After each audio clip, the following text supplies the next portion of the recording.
Bienvenue. Welcome, everyone. This is our fourth, fifth, Third. third Third. session of Unpale. And we would like to welcome you to our session. And I'm Rachel Dior. I'm Hensley. I'm Gerson. And I'm Nahomie. And the topic we're going to be talking about today is Haitian American diaspora assimilation in America and how we differentiate from other cultures and ethnic backgrounds. And I'm going to start off with something that I have been transitioned or ingrained in my brain, and it is called Lekol, Leglize, Lakay, Oh boy. which means school, church, and home. That's it. What are your thoughts, guys? So I'm the Haitian born who came in as a teenager. So the Lekol Leglize Lakay, that was my reality growing up, in America as well. Because just like from straight from school to home and then church with my mom on Sundays. Like, you know, didn't hang out with people really outside of that for the first 2 years that I moved to the US. So much so, my mom would call me exactly at 3:30. Cool, blah, blah. So if I'm not home to answer the phone at 3:30, she'll start panicking and calling me every 3 minutes thereafter until I pick up the phone. Nahomie Cotillion. Yeah. So yeah, it was just yeah. So I understand the whole Lekol Leglize Lakay because I think it's parents. It's just like they've like mainly when you're in Haiti, you hear like Brooklyn is a bad place, and and all these things happening in America. So when they have their children here, so they are afraid of everything. So they just want to make sure that they want us to raise us in the cocoon. So like we're protected against everything. So they think that the safest place for their children to be is school, home, and church. Like for me, they call Leglize Lakay. That was my parents' GPS system. If I'm not at school, okay, I'm at home. I should be home. If I'm not at home, I should be at some church service. Fridays, Vede Nuit, which is midnight service. Sunday, I'm at church. Monday to Friday, I'm at school. From school, there was no such thing as extracurricular activities like sports. Not until I got into high school, baton point. Because I was like, no, I'm rebelling. I want to do tennis. I want to do step team. I want to do all these kind of things. And then the batons, the beatings only stopped because I had to get my guidance counselor to explain to them these things will look good, for college or whatever. And then they were like, oh, okay, but still, you have to be home at a certain time. If the light, what do you call those lumiere or what are those lights called? Street lights. Street lights, Yeah. Yes. Photo lumière allumé, ha, baton, parce que you should be home. So those three things, that was like my parents' security system, their security net to make sure I wasn't doing anything I shouldn't be doing. Yeah. And then again, I do appreciate that upbringing because a lot of my friends that didn't have that, la vie au passé mal. Or they're like, the way I grew up benefited me, it benefited my kids. The negative part of that, I had to learn how to be social at a later time in life, which sucked. So where everyone had already built their character from elementary, junior high, I didn't get that till later on in high school. So I was shy throughout most of my years. Still a bit timid, shy now, but I'm more open because of what I do as far as fashion or whatever. But that all came later on in life when I could have been way much more ahead had I built character from the beginning. I think is the experiences as a child that makes who you are as an adult. And I feel like with those experiences of only having school, work, and as an adult it's work now. But as a child, school, church, and home, it puts you in a box. And I remember mine. The library was also one of mine, so that's an L in English. It was Lekol, Lakay, Library. Leglize Library, Yeah. because What else? live next door to a library. So I 2 days out of the week, I was at Bible study Monday to Fridays, church, Sunday church again, Saturday church again. So all you knew is still your Haitian background. So you come to this new country and you're like the oddball out because you're still Haitianized, but you're in this freedom. Freedom to do whatever. Yeah, but you have the freedom in here to do whatever and be inspired to do whatever. So I think with Haitians, because they kept that security blanket over their children, we grow up to kind of not want to. You grow up not wanting to, but still wanting to. But that also keeps you out of jail. Like I said, the friends that I had, I'm like, don't you have parents that tell you that You need to be home before midnight. this is not gonna work. And I see it even as an adult that my friends, they're wild now. They never had that. It's like never had their parents to give them a hug or like come home. Like you have a place at home too. You don't always have to go outside.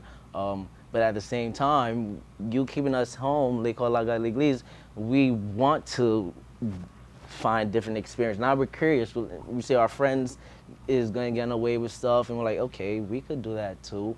So then what creates children with secrets and stuff like that. So There was no balance. no I balance. think my experience is different in the sense that, I mean, like I said, I was raised in Haiti, and I came here as a teenager. So that freedom of doing things and going places, I got it. You did? Yes, in Haiti. Now you see that. In Haiti. Because To by move the to time the I was 9, I was going to and from school. So I by myself, and then by the time I was 10 or 11, I was going to the library at the Institut Français with my friends. So I was able to socialize that way, and then going to Haiti, you have all your friends, and you go to so it's different. Because you you guys also- are the same culture, same thing. Yeah. You have to think about too. Independence in Haiti is very different from here. Yeah. Like her being 9 in Haiti is not 9 Nine here. here, That's yeah. facts. They're going to give her a certain type of respect that you're not going to get here. So Here, that is you're a still big kid. difference. Different, Yes, yeah. you are. Okay. You're 9, but you're 9 knowing what you're doing. Yeah, and I think but having that while I was over there, so when I came here, and also my aunt raised me, give me that little leeway, that little freedom where everything was rooted in trust. Oh. So You're lucky. so that's why when I came here, even with Lekol, Leglize, Lakay, my mom wasn't home all the time. So my mom would go to work and she'll like from Monday morning and she'll come back on Saturday morning. So I would not see her for like 6 days. I was home with my uncle who also worked, and I was able to do my Lekol, Leglize, Lakay and not being burdened by it. Okay. Because then the only thing that actually was the issue was my mom calling me at 3:30 every day. Okay. And then he's like, "Where were you?" And I was like, "Well, there was an issue with the bus or something, because she was always worried because she wasn't home."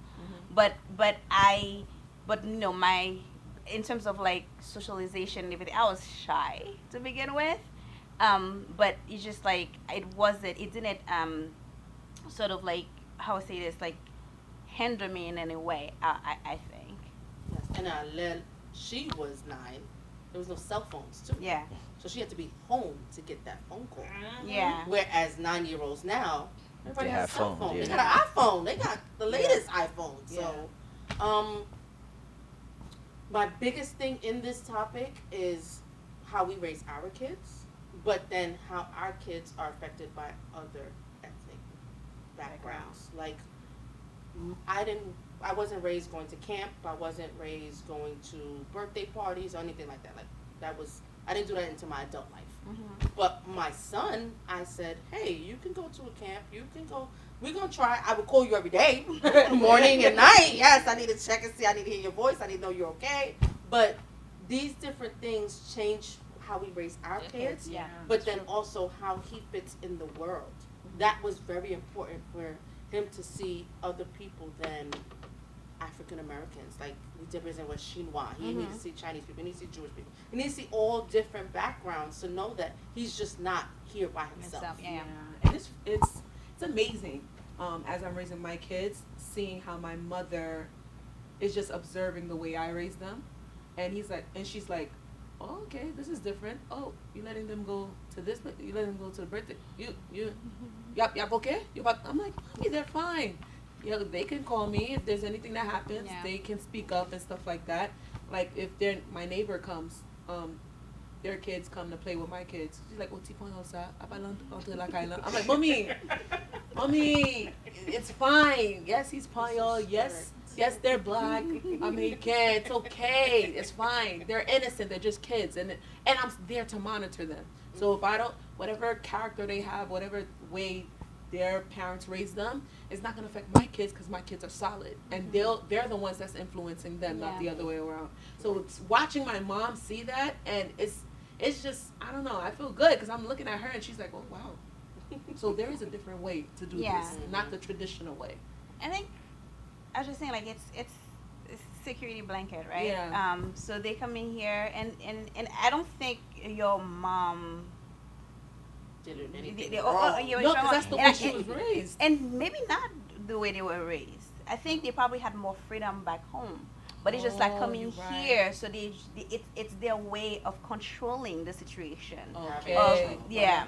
So like having that structure of Lekol, Leglize, Lakay is their way of sort of like making sure that you guys are out of danger. Because a lot of times our parents, when they are immigrant parents, they are working odd jobs, odd hours.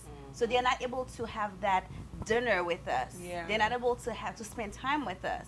So just having that ingrained in your mind, Lekol, Leglize, Lakay, so it's their way of making sure that you're not going to stray. You're not gonna go, astray. Yeah. You're not Yeah. gonna go. Yeah. Yeah. You're not You're gonna gonna go down the wrong road. the wrong road. Yes. Yeah. So I think it's and she may have had all the freedom in the world when she was back home No, in she Haiti. did. She did. Yeah.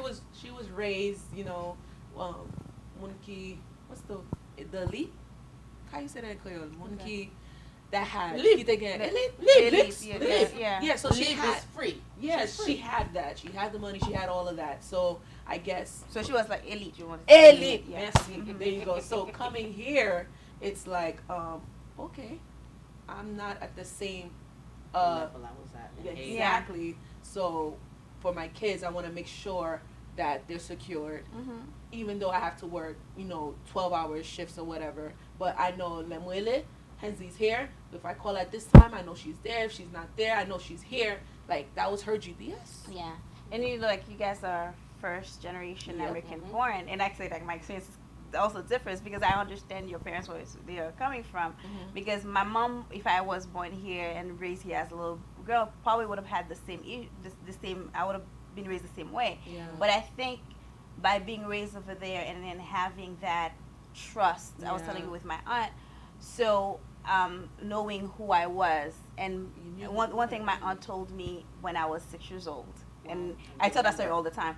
I was crying because I just got to first grade and I was speaking French, and this girl was like, "I'm not gonna speak to Zuzu, so if you want to speak to me, speak Creole." Oh. So I went home and I'm crying, right? Just crying because then also I think my dress was ripped. I don't remember the story. Then my aunt, she asked me what was going on. I explained to her. Then she knelt down so she could put herself at my eye level, and she said to me, "Don't let your friends choose you. Choose your friends." Amen. And she told me that. Then the school that I went to, we had this lady. She wasn't the principal, but she I don't even know what the role would be in the school setting here, but she was like this disciplinary person, and Dean. every morning she would lead the prayer because I went to Catholic school. She would lead the prayer, and then after she was done, before everybody would go to class, she had her motto. She would say it that says, "Ne suivez pas la foule ne fait jamais bien," which translates into "Don't follow the crowd. The crowd is never up. The crowd is always up to no good." So I grew up listening to that from the time I was 6 to I was 15. Okay. Every single school day. Plus my aunt's,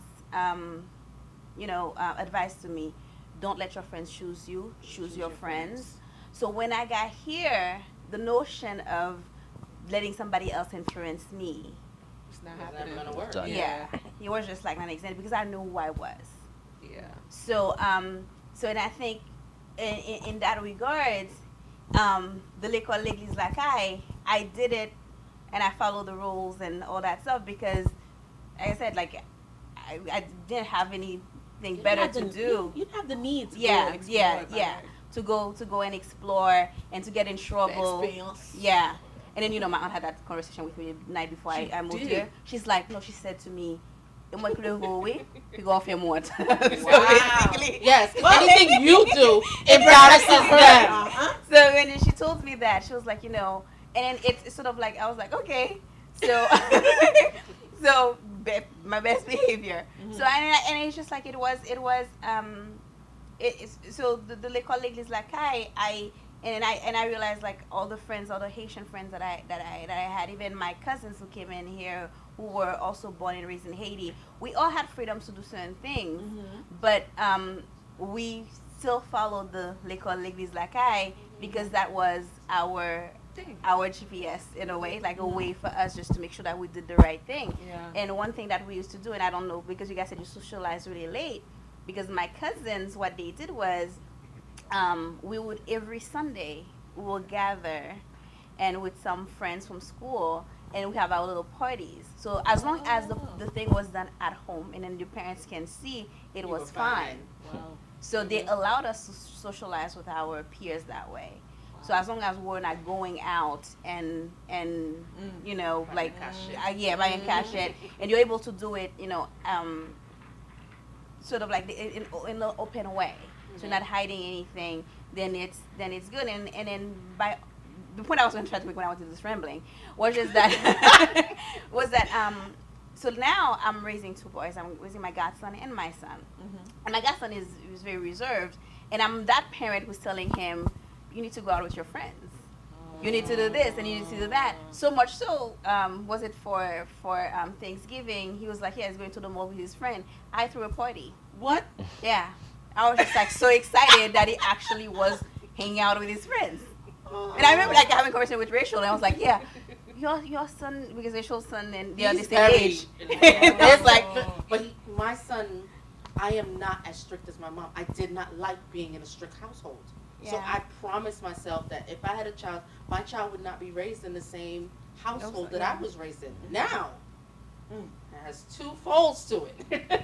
I think that Lekol Leglize Lakay has you reserved that you don't even get to speak your opinion. Oh yeah. In the other fold, my son is very opinionated. And sometimes I want to cut his tongue out. And I love him to death. I do. But there's certain instances where I'm like, no, I don't want you to say anything. I want you to just be quiet. Yeah. But he's very respectful. Respectful, yeah. You know what I'm saying? Yeah. And he'll be like, yo, Ma, I like to do this. Ma, I like to do that. Is it okay? Or I'm thinking about, joining this team. Blah, blah. He will ask my opinion. We'll sit down and we'll discuss it. Yeah. Yeah. Where I couldn't even have Love that that. conversation with my mother. So I love having that with him, but I also know that you can't pull back and pick and choose what parts of it you want of it. Yeah. So that was my only biggest, maybe if we did Lekol Leglize Lakay a little bit more, I wouldn't have the back talk part. Yeah, it's a balancing act. Yes, It it's is. more of the balance because I think And the generation of today. that's true. Especially there's not a lot of churches out there that will attract, the youth. So if you're gonna if you're gonna stick like our generation, or whoever's after me, if you're gonna stick to the Lekol Leglize Lakay, make sure every aspect of that will attract your child or will attract the youth. Because if you're gonna stick to the Lekol Leglize Lakay and it's boring, you're gonna lose that kid. And then that's when they really want to experience. Because growing up in my church, I had like two different churches that I went to. My mom's and then my grandmother until now my current church. They were all fun. They all had things that catered to the youth, yeah. that made sure they embrace the youth because they realize we have them. You want to keep them in the church, but you don't want to bore them to death where you'll experience. They want to go out and do things. They want to you have to make it so that they don't envy what their friends are doing. So I had that balance. every weekend, okay, we're gonna go to some kind of concert or whatever, but it was fun. Or some kind of youth event, it was fun. So if you're gonna do the Lekol Leglize Lakay, make sure that whatever church or institution or whatever your kid is involved in, make sure that it's fun. Make sure that it attracts to them. Make sure that it caters to them. Make sure that it helps them grow and elevate and all that. Because if not, what There's one thing you said actually, it's key, is the fact that you have to raise your child in a way that they don't envy what the other children have. Yep. Because once they start envying it and wanting it, then they were like, okay, so mama, I want this, or I want to experience this, and I want to experience that. So I think in that balancing act is finding a way to just, I just say that to fill a gap, but just have that trust with them where they're not going to want somebody else so badly that they're just gonna Neglect responsibilities. Like growing up, Jordans, I didn't really envy getting Jordans. They're like, yo, did you get the new Jordans? No, I don't need it. Cause why? While my friends had all the latest Jordans, I always had money in my pocket. Every Friday, my dad gave me money. We such fin fait taxi, touche. So I was good. I had money in my pocket. They came to me, yo, Hensley, you got $1? I always had money on me. I didn't. And then on top of that, once my mom was a shopaholic, so she'll always do shopping for us, and I was different. I liked unique things, so they thought, I didn't know how to dress. I knew how to dress for me. Yeah. I was always different. Yeah. And I always had money. So when I come to school with lunch, or I come to school with a bag full of candy, they're like, yo, you always got candy, you always got this, you always got money. Yeah. That's just how I was raised. Even till now, like, now my kids are asking for, like, Jordan, Gucci, bag. I'm like, what the I got that type of money. I don't work for this type of what? So spell Gucci? Spell Gucci. No, and I did give in, and I bought a Gucci shirt for my youngest because he really wanted it. So I was like, okay, I'll splurge for this for your birthday. Man, that's your birthday outfit. But acheter Jordan bag. No, get ça. Get chooses this. No, absolutely not. I was raised on a reward system, actually. It's like, you do well, you get rewarded. Yeah, so, and then it's just like, and to me, I guess growing up, it was like, my rewards weren't anything expensive because I knew I bring a good report card on a Friday, 2 things are going to happen on a Sunday. 1 or 2 things. Either I go to the beach in Haiti, or I go to the ice cream parlor. So instead of like one weekend I go to the beach, the other one I go to the ice cream parlor. So sort of like the award system, and then kind of like continued on when I, about growing up, and I instituted the same thing with my kids. So sort of like, you do well, you get this, you get rewarded, and Bradley loves doing well. he gets rewarded. So I think also that reward system then also helps them not to envy what other people have, and also make them work harder. Yeah, that's true. It's gonna grow their mindset. I don't know if you know about V-Bucks, Roblox, bagage. It's some jouet. V-Bucks for the play game. Yeah, the that's game. What? Oh, mommy, can I have V-Bucks? V-Bucks? Okay, did you clean your room? Did you do this? Did you do that? No? Okay, do it. Do your chores, and boom. Now my oldest knows how to wash dishes. Oh, la vie me plaît. I'm good. My life is good right now. You want V-Bucks? Wash your dishes. You want V-Bucks? Do this. Good grades, blah, blah, blah. Yeah. So, I mean, you got to know how to balance it. Yeah. Yes, but then there's going to be, I want you to do this because you need to do it and not because you're getting a reward out of it. So that is the balance. Yeah. No, you're not getting no V-Bucks because it's a responsibility that you need to make your bed and clean your room and all this other stuff. Now, there's things I need you to work for, but there's things that you should want to do on your own. Innate.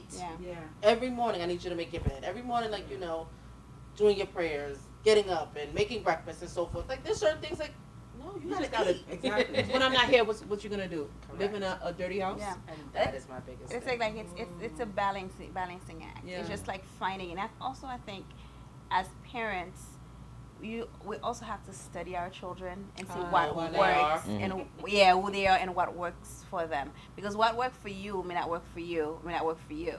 So you just have to like always changing and adapting. Especially if you're a rebel. Yeah. Gerson, Big rebel. That's why we went to you.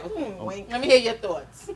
I would have liked it if my parents would be like, "Hey, is there anything about you that that you should tell me to maybe better off change our relationship?" Like if they would ask me, I think I'd be scared. No, you would not have been truthful. but with me, let's say some things like, cause I really like being by myself. So there's some things I'm like, "Hey, mom, I don't like to be bothered all the time. Like, come into my room every barge." First of all, she used to do this all the time. Nobody. She comes in the room, boom, and she just looks, and then Like leaves. you in the show now? And she leaves. I'm like, what? Close the door. Yeah, Just- come on. At least We should do it too. just close the door when you do Quiet that. as tears. So I found out. Like what? But I like my peace. So that really bothered me. If I was younger and I was able to say like I like being alone, like the door open, I'm home, just. You wouldn't be scared? But then another thing was with her is when I'm in my room, I don't go out, so I'm not gonna be eating. I only go to the bathroom. That's it. So I don't pop out to say hi to anybody. So, but that's me. I like that. I just she could have call or text or whatever the case may be. You really thought a Haitian parent would call or text you? Okay. You really think that's what's gonna happen? Is she done? So many times I'm like, yo, you could have called and texted me to put this information. Adele. I would have picked up. I wish But you then would again, have. big enough parent will gonna tell you, why do I have to call and text you in the same house? Not even that, but you're not paying rent in my house. This is my house. No doors are locked in my house. like, My baby walk out whenever I want. It's done. Conversation village. But that doesn't bring me peace though. That's not peaceful. It's not about. And I'm saying this as A mom. a mother, a woman, a parent. Like mother and parents, two different things. Because one, you just want to make sure you're safe, but as a mother, I want to see you. Yeah. Like I want to see my child. I want to know you're okay. When like I grew do up, it that's what I to my realized son, it and was. he's It was very just much love. like you. Like when he's in his room, he could be on the games all day long. Manger. Like, are you breathing? Salop, what's it dome, my thing? Like Like- the phone and the games, he's good, but I need to know you're alive. Like, Yeah. so when I see him and I know he's breathing, okay, Kyle. Now I could walk out and go do whatever I need to go do, but that's something for me. And I know that Haitian mothers, Haitian parents, not mothers, all Haitian parents are not very good with expressing their feelings. That's true. You know, Big they'll tough show love. you their. Yeah. It's. I don't even know if it's tough love. I just don't think that They got it. they don't see it the way we see it. Yeah. You know, so for me, like I'll give my son hugs. He'll fight me off when he's I'm younger. not Oh my gonna front, God, I don't like kisses and hugs. stuff. I But do you- not. Hugs, I'm like, why are you hugging me? And I'm not the only Haitian American firstborn that is like that. Like, I'll see somebody else that's firstborn and they're like, oh, the hugs, what? So, like, now I force myself to hug my kids and be more nurturing or whatever. Not to be so tough and like my mom and my Rigid. dad. Because it affects you when you grow up. Mhm. When people showing you love, you're like, What are you doing? Yeah, I'm like, what is this? You hugging me? Ew, I don't like that energy. like it's okay. And that's bad. bad. That's bad. But we need to change that. And in order to change that, we need to have these conversations. Yeah. I think that we all have similar experiences. It may be different from all of us, but at the end result, we still feel something and we're harboring it. And there's no reason to harbor it because we didn't do anything wrong. Yeah. Like even though,